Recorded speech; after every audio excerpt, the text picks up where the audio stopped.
하나님께서 사람을 만드시고 아담과 언약을 맺으시고 또 노아와 언약을 맺으시고 아브라함과 언약을 맺으셨어요.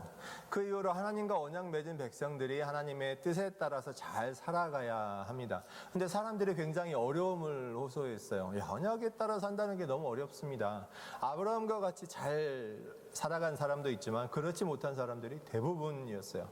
그래서 하나님께서 율법을 주셨습니다. 율법의 목적은 율법을 지켜라, 이 지키는 데 목적이 있는 것이 아니라 하나님과의 언약을 충실하게 잘 지킬 수 있도록, 하나님과 동행하는 삶을 잘 살아갈 수 있도록 안내하는 것이 율법의 목적입니다. 그렇게 율법을 주셨는데, 자, 사람이 율법을 받은 이후에 쭉 이어진 시기가 있는데 그 시기를 크게 저는 세 가지로 구분합니다. 첫 번째는 사사들의 시대, 두 번째는 왕들의 시대, 세 번째는 포로기 이후 예수님이 오시기를 기다리는 시기입니다.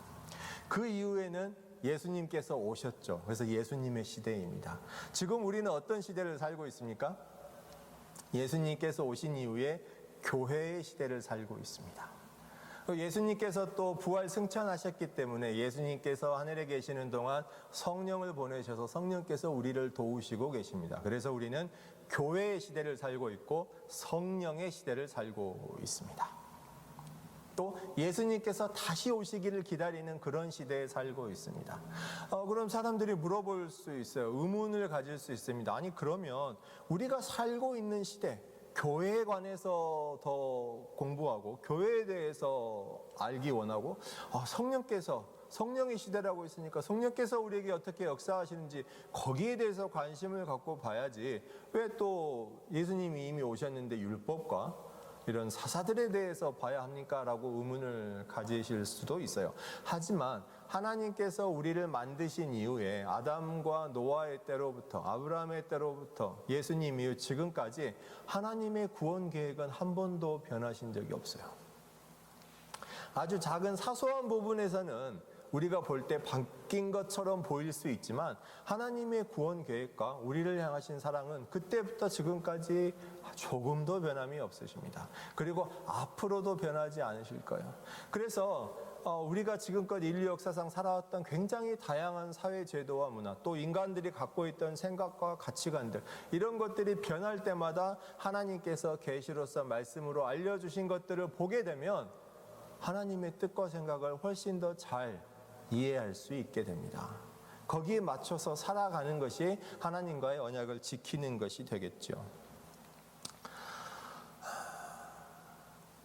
오늘 사사들의 시대는 어떻게 보면 인류 역사상 정말 유례없던 특별한 시대예요.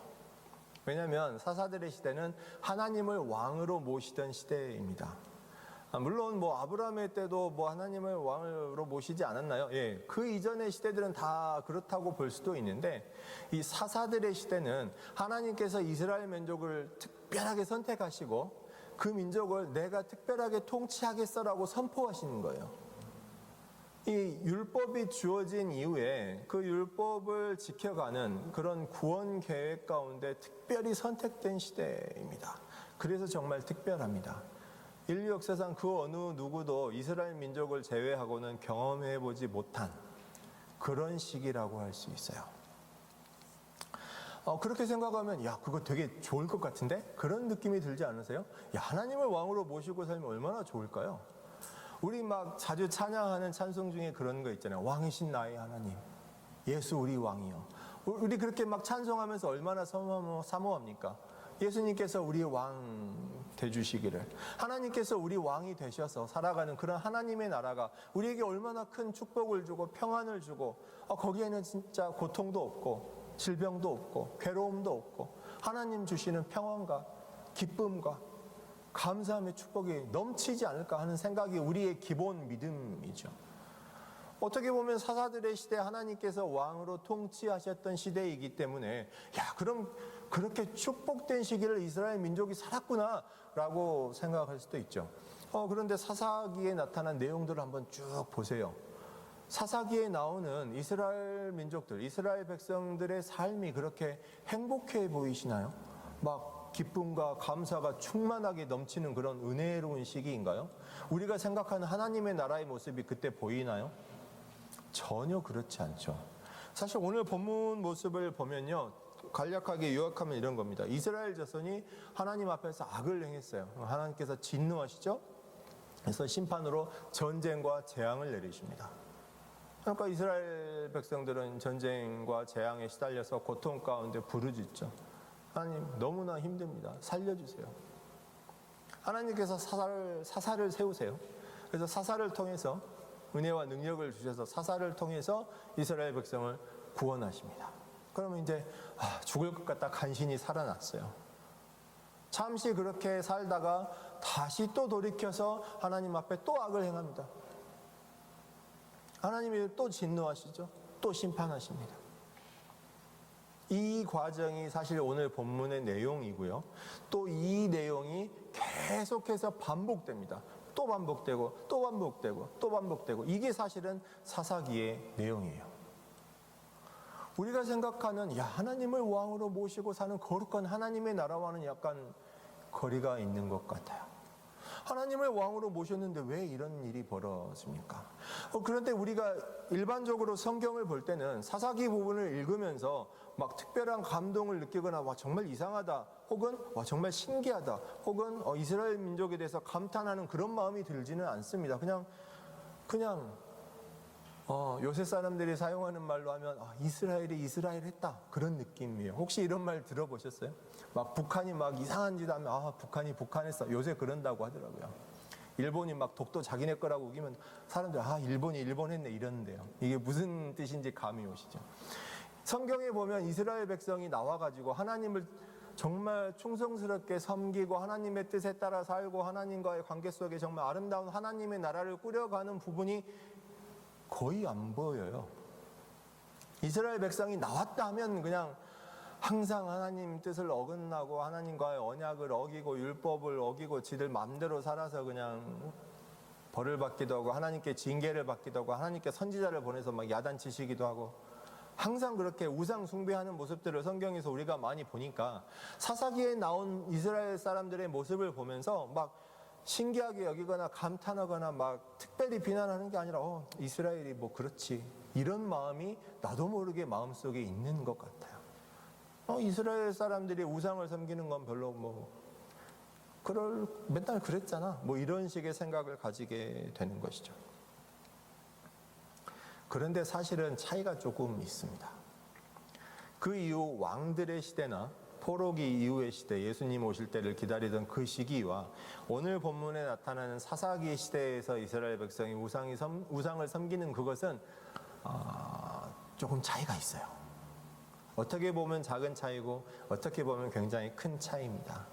이 차이에 대해서 오늘과 또 혹은 다음 주까지 해서 계속 살펴볼 예정입니다. 오늘 말할 첫 번째 중요한 포인트는 뭐냐면, 이스라엘 백성들이 악을 행하고 우상을 섬겼는데 하나님께서 진노하시고 재앙, 심판하시기로 하셨단 말이에요. 그런데 그 심판의 내용이 무엇인가 봤을 때 그 심판의 내용이 전쟁과 재앙이라는 겁니다.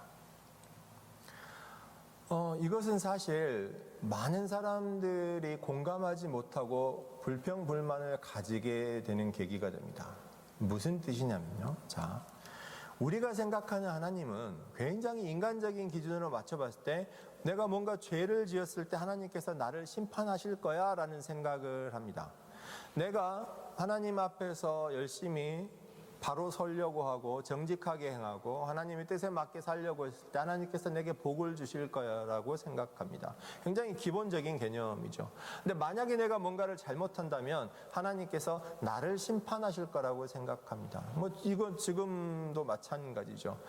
현대를 살아가는 우리도 예수 그리스도를 바로 믿지 못하고 예수 그리스도를 믿음으로 구원받지 못하면 그건 내가 심판받는 것이라고 생각합니다.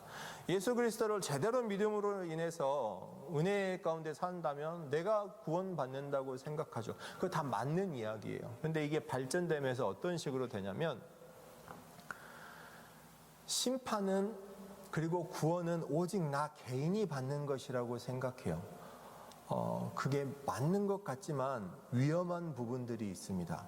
하나님의 심판이 개인에게만 주어지지 않습니다. 전쟁과 재앙을 생각해 보세요. 자, 여기 굉장히 큰 공동체가 있다고 생각해 보겠습니다. 이스라엘의 한 지파처럼, 예를 들면 여기 코키틀람 시민에 해당하는 그런 큰 영역의 부족이 살고 있는데, 그 가운데 어떤 범죄가 일어났어요. 하나님께서 심판하기로 결정하십니다. 그러면 그 가운데 있는 사람들을 콕콕콕 집어서, 죄인만 딱딱딱 집어서 하나님께서 심판하실 거라고 기대하는 것이 우리들의 기본 정서예요. 감정인 것이죠. 그런데 하나님께서 심판하시는 방법은 전쟁이란 말이죠. 갑자기 저쪽 무슨 버나비 저쪽 사는 어떤 부족이 쳐들어와서 이쪽 코키틀람을 공격해서 많은 사람이 희생당했다고 생각해 보면, 한번 생각해 보세요. 그렇게 하나님이 허락하신 전쟁이 일어나서 피해가 났는데 사망하고 피해를 입은 사람들이 죄인만 죽었을까요? 이건 사실 대답하기 약간 어려운 면도 있긴 합니다. 우리가 생각하는 죄인만 죽지는 않아요. 재앙이 일어났습니다. 지진이 일어나고요. 요새 많이 일어나는 이런 산불 피해도 있고, 홍수가 있고, 가뭄이 있고, 이런 자연 재난이 일어나서 많은 피해를 입었는데, 그런 재난이 죄인에게만 올까요? 기후위기로 엄청난 막 폭염이 일어나서 너무너무 힘들고 너무나 큰 폭염으로 사람이 사망하기도 하는데 죄인만 덮나요? 사실 이 부분에 대해서 사람들이 이해하는 것을 굉장히 어렵게 생각합니다. 이게 사실 사사기에만 나타나는 것은 아니에요. 화면을 한 장 넘겨봐 주시면 에스겔서 말씀이 있습니다. 어떻게 누가 좀 읽어봐 주시기를 부탁드립니다.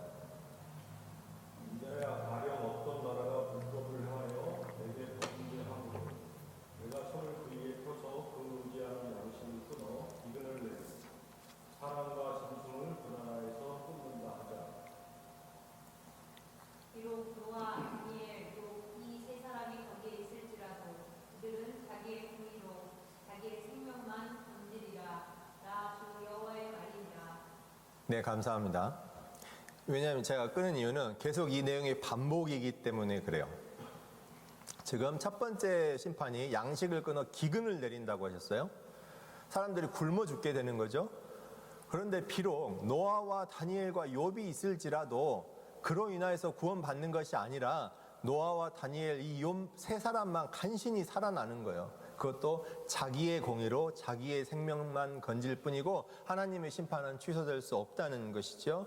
15절에 보면 그 다음에 사나운 짐승이 그 땅에 다니면서 땅이 황폐하게 되는데, 거기에서도 노아와 다니엘과 욥 세 사람이 있어도 어떻게 된다고요? 그 자녀도 구원받지 못하고 자녀도 건지지 못하고 간신히 세 사람만 살아난다는 것이죠. 화면을 한 장 더 넘겨주시면 17절에 보면, 자, 칼이 그 땅에 임해서 전쟁이 일어나는 것이죠. 전쟁이 일어나서 또 사람들이 죽고 피해를 당할 때 그 세 사람이 있어도 셋만 살고 자녀는 건지지 못하고, 마지막 네 번째 전염병이 일어나도 하나님의 분노가 쏟아질 때 간신히 노아와 다니엘과 욥이 있어도 그들만 살아날 뿐이다. 이게 에스겔서 말씀이죠. 14장 말씀입니다.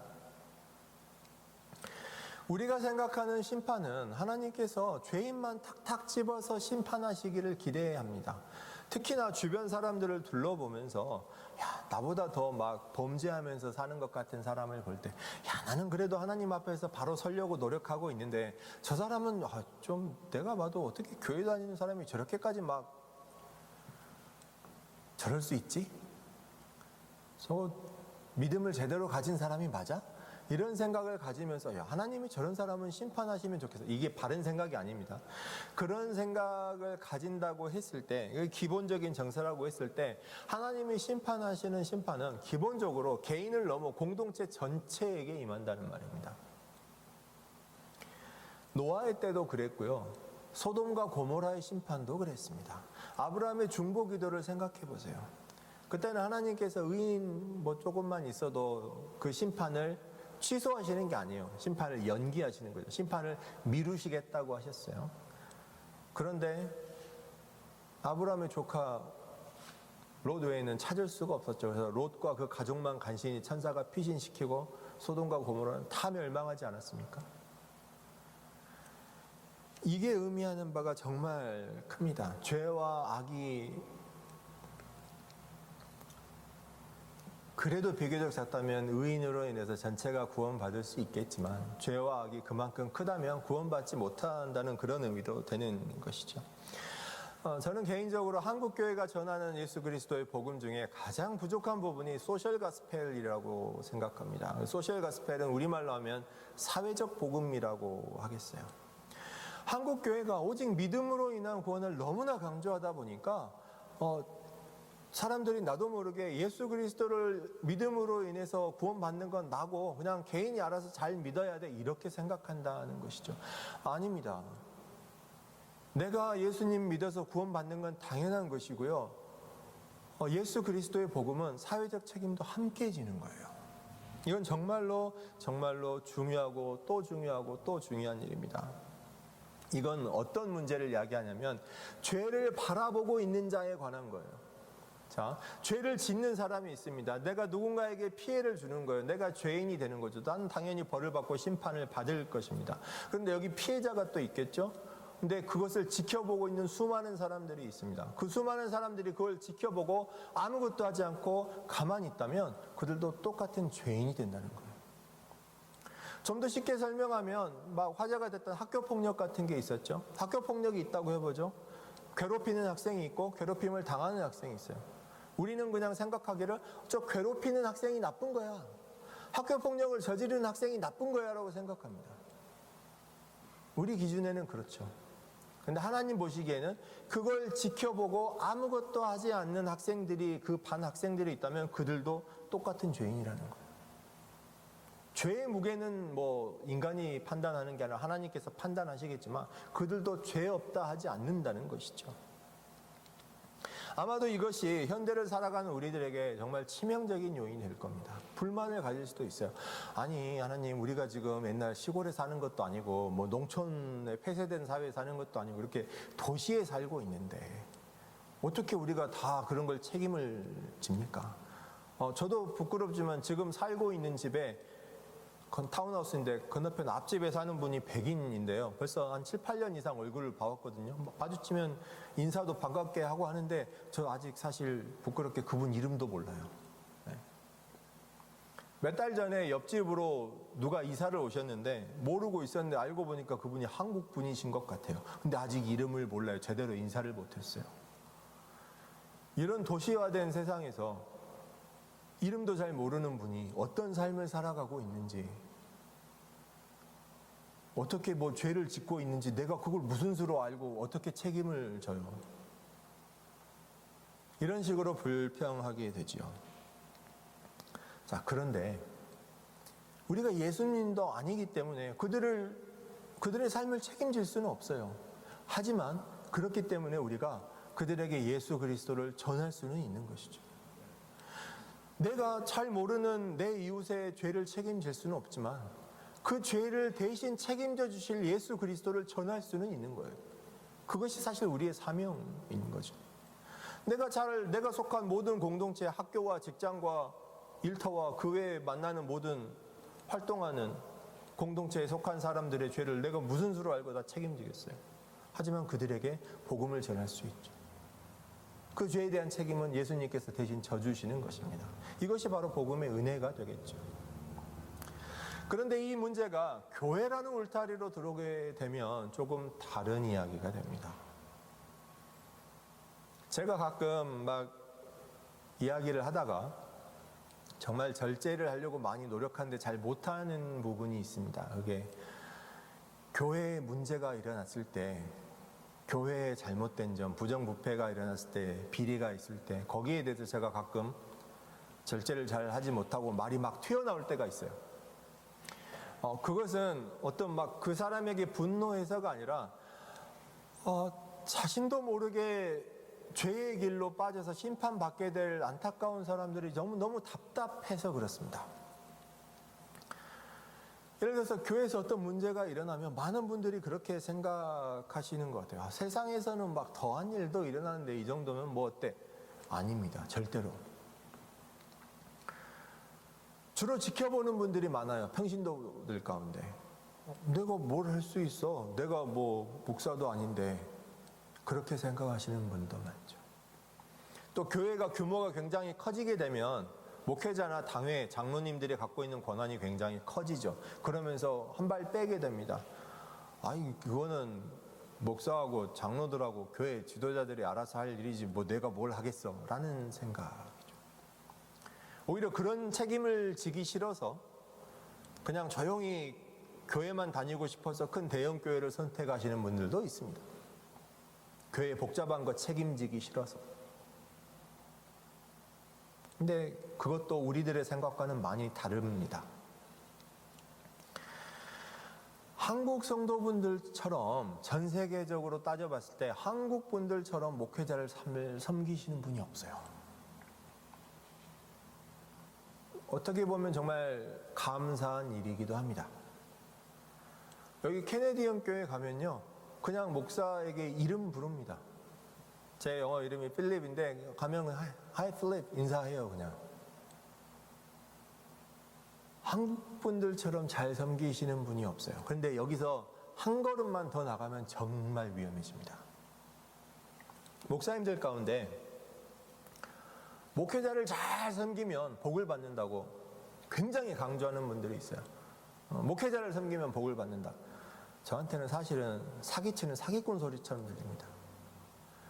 목회자를 통해서 복을 받는 게 아예 없지는 않아요. 있기는 있습니다. 목회자가 축복의 통로는 될 수 있어요. 예수 그리스도의 복음을 전했을 때 그로 인하여서 복을 받으니까 당연히 축복의 통로가 되죠. 근데 결코 목회자는 축복의 주인이 되는 게 아니에요. 하나님께서 축복의 주인 되는 겁니다. 근데 축복의 통로가 돼서 성도들한테 섬김을 너무 잘 받다 보니까 나도 모르게 너무 신나고 그게 너무 좋고 그게 너무 막 교만하게 만드는 거예요. 그래서 나도 모르게 내가 축복의 주인 되는 것처럼 착각하게 되고 죄에 빠지게 됩니다.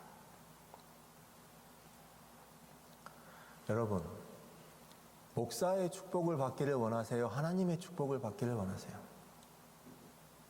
우리 사랑하는 코키텔람 성도 여러분은 다 하나님의 축복 받으시기를 원합니다. 설령 제가 나중에 교만해져서 정신을 못 차리면 저에게 말해주세요. 목사는 축복의 주인이 아니라 축복의 통로가 되는 거라고.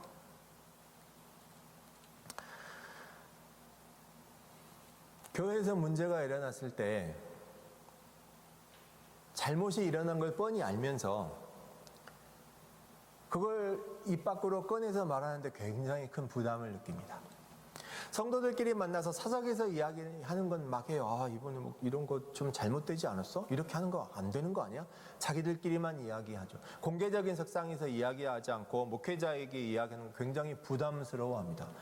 대부분의 분들이 이거 목회자에게 대적하는 거잖아. 하나님의 종에게 대적하면 안 돼. 큰일 나는 거야. 그럼 벌 받아. 여러분, 제가 감히 묻겠습니다. 목회자를 접대하는 게 겁나세요? 하나님을 접대하는 게 겁나세요? 여러분이 개인적인 생각으로, 개인적인 욕심으로 하나님의 일을 하려고 하는 목회자를 접대하는 건 겁내셔도 됩니다. 그런데 그게 아니라 누가 봐도 잘못을 하고 있는 하나님의 말씀에 비추었을 때 잘못된 것을, 내 욕심이 아니라 하나님의 말씀에 비추어서 어긋난 것을 보고 그냥 외면하고 넘어가는 건 죄예요. 하나님께서 같이 심판하신다는 거예요. 그걸 목회자에게 대적한다고 두려워하지 마세요. 그걸 두려워해서 가만히 있으면 그게 뭐냐면 하나님을 대적하는 거예요. 왜 하나님을 두려워하지 않으세요? 눈에 보이는 목회자를 두려워하면서 눈에 보이지 않으니까 하나님을 두려워하는 걸 그만두는 분들이 너무나 많아요. 그게 너무나 안타까워서 제가 가끔 절제하지 못하고 쏟아낼 때가 있어요.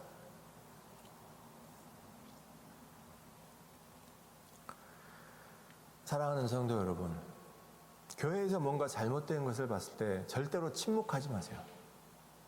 내 개인적인 생각으로 판단해서가 아니라 하나님의 말씀으로 판단했을 때 뭔가 잘못된 것이 있으면 거침없이 이야기할 수 있어야 합니다. 그게 하나님을 두려워해서 하나님의 뜻에 맞게 살아가는 길이죠. 사랑하는 성도 여러분, 목회자는 여러분에게 구원으로 가는 길을 알려줄 수는 있어도 여러분을 구원할 수는 없어요. 여러분이 침묵하고 외면하는 것에 대해서 하나님께서는 절대로 그냥 넘어가시지 않습니다. 제가 성도분들에 대해서 되게 안타까운 게 그거예요.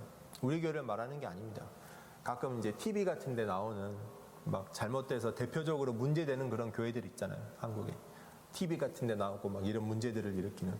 그러면 그 교회 성도분들이 아무것도 모르고 목사님에게 충성하면서 막 나와가지고 막 정말 문제 일으키는 것들을 봐요. 그러면 그분들 가운데는 정말 악한 마음으로 죄를 짓는 분도 있겠지만 대부분의 많은 성도분들은 그냥 목사님께 순종한다는 마음으로 나도 모르게 같이 그냥 죄에 동참하고 있는 거예요. 자, 그럼 그렇게 되었을 때 나중에 하나님께 심판받을 때 그 목사가 책임져 줄 수 있어요? 절대로 못합니다. 절대로 못해요. 그냥 같이 죄에 빠지는 거예요. 그냥 성도를 실족하게 해버린 거예요. 그 목사에게는 큰 화가 있겠죠. 하지만 그것 때문에 실족해버린 그 사람은 무슨 죄입니까 도대체? 그래서 하나님을 두려워할 줄 알고 항상 깨어서 경계해야 합니다. 자, 다시 사사기 말씀으로 돌아가 보죠. 이런 교회에서 문제점에 대해서 제가 말씀을 드렸는데 이게 지금만 그러는 게 아니라 과거에도 그렇고 미래에도 그럴 것입니다. 사사들의 시대에도 그랬습니다. 하나님께서 왕에 대해서 통치했던 그 시기에도 그랬습니다.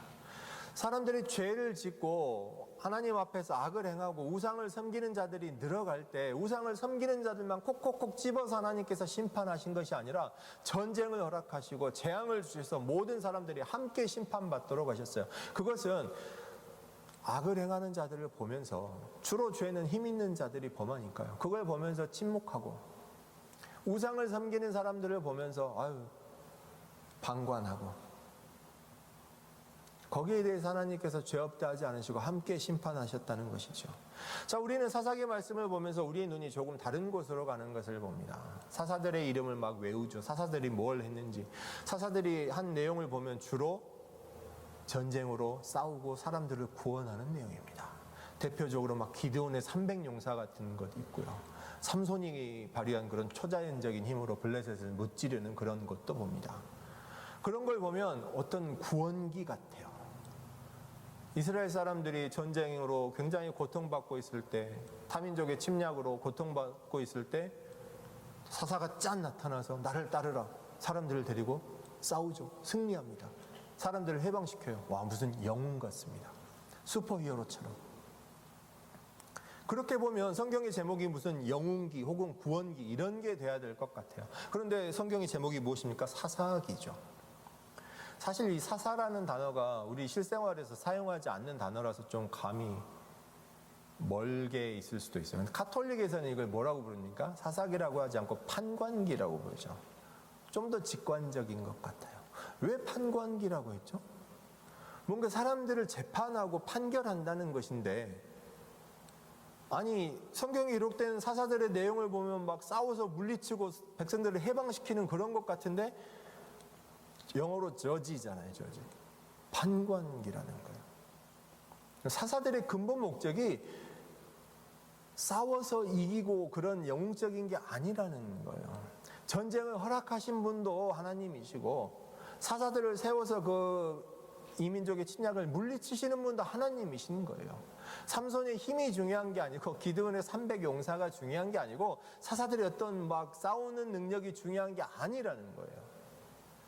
그러니까 드보라가 군대 장관을 세울 때 군대 장관이 망설이잖아요. 그래서 드보라가 그렇게 말한 거예요. 그 군대 장관이 드보라에게 당신이 나와 같이 가졌으면 좋겠다. 드보라가 말하죠. 네가 그렇게 말했으니까 너에게는 하나도 영광이 가지 않을 거라고. 싸워 이기게 하시는 분은 하나님이신 거예요. 그럼 사사들의 역할은 뭐냐? 판결하는 거죠. 무엇을 판결합니까? 이스라엘 백성들의 죄를 판결하는 거예요. 사사들이 싸우는 것은 잠깐이었고 사사들이 서 있는 동안에 그들이 하는 일은 계속 지역을 다니면서 우상을 섬기는 자들에게 판결해서 하지 못하도록, 악을 행하고 남의 것을 빼앗고 율법을 어기고 죄를 범하는 자들에게 판결해서 그렇게 하지 못하도록, 그것이 그들의 본래 근본적인 임무였던 거예요. 그래서 사사기입니다. 왜냐하면 율법이 주어졌는데 그 율법을 강제하는 사람이 아무도 없거든요. 하나님께서 왕이 되셨는데 우리가 생각하는 왕과 하나님께서 생각하시는 왕의 통치가 조금 달랐던 거예요. 우리가 생각하는 왕은 하나님께서 하나하나 다 보살피시고 우리가 율법을 잘 지키도록 우리가 구원받도록 하나하나 보살펴 주시기를 기대하는데 하나님의 왕으로서의 통치는 그런 게 아니었던 거예요. 이미 율법이라는 가이드가 잘 주어졌기 때문에 너희가 각자 알아서 그 율법을 잘 지킴으로 인해서 하나님의 언약을 지키고 하나님과 동행하는 삶을 살아야 돼라는 것이죠. 너희에겐 자유의지가 있으니까 율법을 이해함으로 율법을 지킴으로 하나님의 언약을 지켜야지. 단 그것을 강제하는 수단이 없어요. 그러니까 자꾸만 하나님을 바라보고 하나님의 나라를 바라보고 율법을 보는 것이 아니라 내 이익을 보고 내 욕심을 보고 내가 하고 싶은 것을 하면서 율법을 이용해서 죄를 짓고 악을 행하는 것입니다. 사사들의 근본 임무는 그것이었어요. 그게 아니야. 판결을 통해서 아니야. 알려주는 것이죠. 죄에서 건져내려고 악에서 구하기 위해서 자꾸만 하나님의 언약의 길로 다시 돌아올 수 있도록 노력하는 것입니다. 그것이 사사의 목적이고 사사기에 기록된 그 모든 내용들의 목적입니다. 가장 큰 문제는 사람들이 가지는 죄에 대한 개념이 점점 바뀐다는 거예요. 자, 요셉의 경우를 한번 떠올려 보죠. 요셉이 노예로 팔려가가지고 시위대장 보디발의 집에서 있으면서 주인에게 은총을 입어서 지위가 점점 올라가게 됩니다. 좋은 대우를 받게 되죠. 그런데 갑자기 그 시위대장 아내에게 성적인 유혹을 받아서 간음죄에 접하게 될 그런 위기가 찾아오죠. 그때 요셉이 옷을 벗어 던지면서 도망치면서 말하기를 내가 하나님 앞에서 죄를 지을 수 없다라고 말합니다. 잘 생각해 보시면 이 간음죄라는 것은요, 지극히 개인적인 죄입니다. 비밀스러운 죄이고요. 어떤 남녀가 간음죄를 저지른다고 하면 대부분의 사람들은 그걸 알기 어렵습니다. 모르기가 쉽죠. 인간적으로 생각해 보면 요셉이 고백하기를 그 아내의 남편, 자기의 주인, 시위대장, 자기를 감옥에서 끌어내서 잘 지위를 높여주고 중용해준 그 사람에게 대해서 미안한 마음을 느끼고 내가 내 주인에게 죄를 지을 수 없습니다 라고 하는 게 인간적인 생각일 것 같지만 요셉은 명확하게 죄에 대한 개념을 가지고 있었어요. 내가 하나님 앞에서 죄를 지을 수 없다. 이 지극히 개인적인 간음을 가지고서도. 그런데 이스라엘 백성들은 시간이 지나면 지날수록 점점 이 죄에 대한 개념이 달라져 버렸어요. 하나님 앞에서 죄를 짓는다는 개념이 사라져 버립니다. 그냥 율법을 어떻게 이용해서 잘 내 이익은 챙기면서 법에 저촉되지 않도록 마치 현대인들이 법을 잘 알고 이용하기를 원하는 것처럼 세금 문제에 있어서 탈세는 하지 않더라도 절세할 수 있도록 막 노력하는 것처럼 그 목적이 달라져 버리는 것이죠. 우리 그리스도인들이 명확하게 알아야 되는 부분은 죄라는 것이 세상의 법을 어기는 것이 중요한 것이 아니라 내가 하나님 앞에서 바로 서고 하나님 앞에서 죄를 짓는다는 그 개념을 누구보다도 명확하게 가지고 있어야만 한다는 사실이에요. 내가 예수 그리스도를 믿음으로 인해서 구원받았다고 할지라도 그 죄와 심판에 관한 것이 취소되는 것은 아닙니다. 예수님께서 내 죄를 대신 짊어지시고 나를 구원하셨다고 할지라도 하나님께서 죄를 싫어하시고 죄에 대해 심판하시는 사실이 없어지는 것이 아니에요. 사랑하는 성도 여러분, 우리 모두가 예수 그리스도를 믿음으로 구원받았다는 것을 고백합니다. 그럼에도 불구하고 하나님의 심판은 그대로 예정되어 있습니다. 개인적으로 나 혼자만 심판하고 끝나시는 것이 아니라 어떤 죄인 하나만 딱 집어서 심판하는 것이 아니고 내가 속한 교회를 심판하실 것입니다. 내가 속한 교회, 공동체, 지역, 이웃 모두를 심판하실 것입니다. 그 가운데 내가 책임이 없다 말할 수가 없어요. 내 책임이 분명히 있습니다. 예수를 모르는 자들에게 예수 그리스도의 복음을 전해야 할 책임이 있고, 예수님을 믿는 교회 공동체에는 하나님의 뜻대로 죄를 멀리하고 예수 그리스도의 복음대로 살아가야 할 책임이 있습니다. 무엇보다 죄를 경계하고 하나님을 두려워할 줄 알아야죠. 그 책임을 충실하게 지실 수 있는 저와 여러분 되시기를 주님의 이름으로 축복합니다. 사람을 의지하지 말고 사람을 두려워하지 마세요. 하나님을 두려워하시고 하나님을 의지하시는 저와 여러분 되시기를 우리 주님 이름으로 간절히 축복합니다.